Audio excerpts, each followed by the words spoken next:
Okay. So I'm going to talk about how I generated this feedback form, trying to get feedback from the students about my teaching and how I can improve the classroom. The idea came from Mike Strong. We was in a meeting about changing POLs and the structure of POLs, and we came up with all these ideas, and then Mike mentioned that sometimes it can be something as simple as changing your language, how you word something to a student, rather than changing the whole structure. And that got me thinking about how I ask for feedback from my students. I was during POLs when the students were talking about how, like something that challenged them, or how they, so how they grew as a person. We got very rote answers.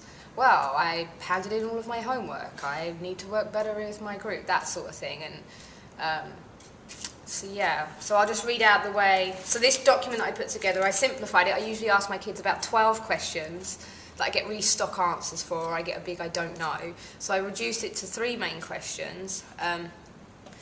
The first question pretty much about what stood out to them in their whole experience in art. The second question was about our relationship, how do they feel towards me as a teacher. And the second one was anything they would suggest for me to change in the classroom.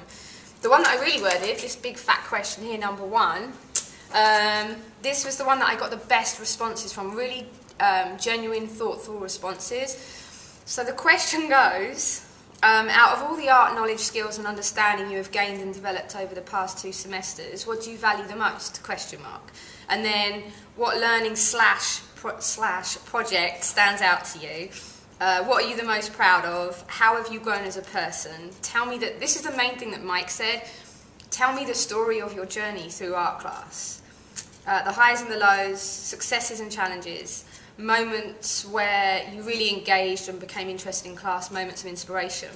So when I gave that out to the students, their first response is, what do you mean by that question? And I said, well, the point is I've worded it in a million different ways so that you can have a personal connection to it and answer it however you want. Yeah. Is that it? Okay.